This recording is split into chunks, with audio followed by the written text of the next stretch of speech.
एक गांव में एक बहुत ही करीब नाई रहता था। उसका नाम था केलोराम। वह सीधा साधा इंसान था, लेकिन किस्मत ने उसका साथ कभी नहीं दिया। वह ठीक से काम भी नहीं कर पाता था, इसी कारण उसके घर में हमेशा तंगी रहती थी। रोजमर्रा की जरूरतें पूरी करना भी उसके लिए मुश्किल था। केलोराम की पत्नी स्वभाव से बहुत तेज और गुस्सैल थी। गरीबी से परेशान होकर वह हर समय केलोराम को डांटती मारती रहती थी। एक दिन उसका गुस्सा हद से ज्यादा बढ़ गया। उसने जर मिले लड्डू और मुड़ी एक गमछे में बांधे केलोराम को खूब मारा पीटा और उसे घर से निकाल दिया। बेचारा केलोराम रोता बिलखता गांव छोड़कर दूसरे राज्य की ओर चल पड़ा। कई दिनों तक भटकने के बाद वह थक हार कर एक पेड़ के नीचे लेट गया और वहीं उसे नींद आ गई। उधर जिस राज्य में वह पहुंचा था, वहां के राजा का नाम था राजा भूलू। उस राज्य में एक हाथी अचानक बेकाबू हो गया था। वह गांव गांव तबाही मचा रहा था। खेत उजड़ रहे थे, लोग घायल हो रहे थे। राजा ने ऐलान करवा दिया कि जो कोई उस हाथी को मारेगा उसे बड़ा इनाम दिया जाएगा। राजा के सैनिक और पुजारी हाथी को पकड़ने निकल पड़े, लेकिन हाथी और भी ज्यादा उग्र हो गया।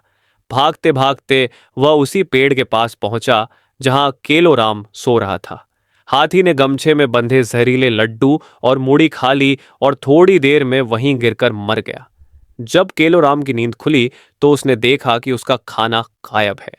खोजते खोजते उसने देखा कि उसका गमछा हाथी की सूंड में फंसा है और हाथी मरा पड़ा है। उसे लगा हाथी ने उसका खाना खा लिया, तो गुस्से में आकर वह हाथी को लात मारने लगा।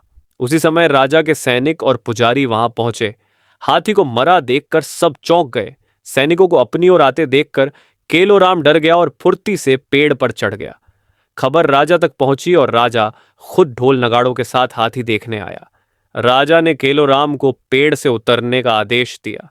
केलोराम डर के मारे कांप रहा था। उसे लगा अब उसे मौत की सजा मिलेगी, लेकिन जैसे ही वह नीचे उतरा, राजा ने उसके गले में फूलों की माला डाल दी और धन्यवाद दिया। राजा ने पूछा, तुम्हारा नाम क्या है?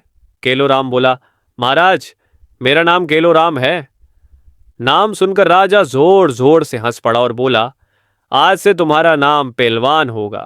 राजा ने उसे राज्य की देखरेख की जिम्मेदारी दे दी। केलोराम अपनी पत्नी को बुलाकर राजमहल में रहने लगा। अब दोनों आराम से खाने पीने लगे। दिन अच्छे कटने लगे। कुछ समय बाद राज्य में फिर हड़कंप मच गया। इस बार एक भयानक बाघ लोगों को मारने लगा। सैनिक, प्रजा, पशु सब डर में जीने लगे।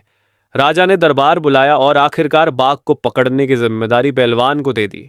बाघ का नाम सुनते ही केलोराम डर से कांपने लगा। राजा ने पूछा तो उसने झूठ बोल दिया कि उसे बुखार है। राजा ने वैद्यों से इलाज करवाया। जब कांपना बंद हुआ तो राजा ने उसे बाघ मारने का आदेश दे दिया। घर आकर केलोराम ने यह बात अपनी पत्नी को बताई।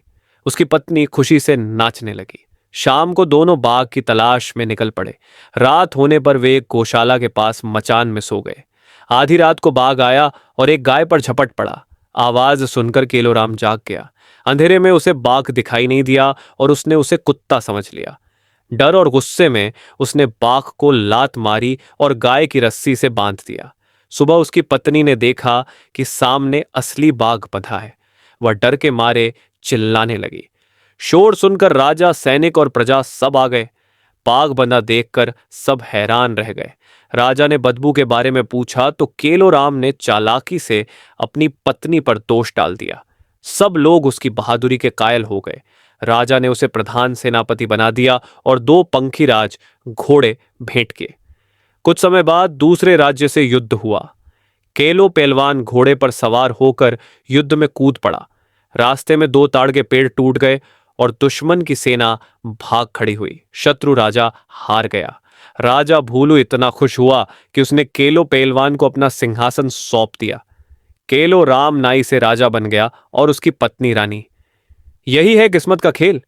कहानी कैसी लगी दोस्तों? लाइक, शेयर और सब्सक्राइब करना मत भूलना। धन्यवाद।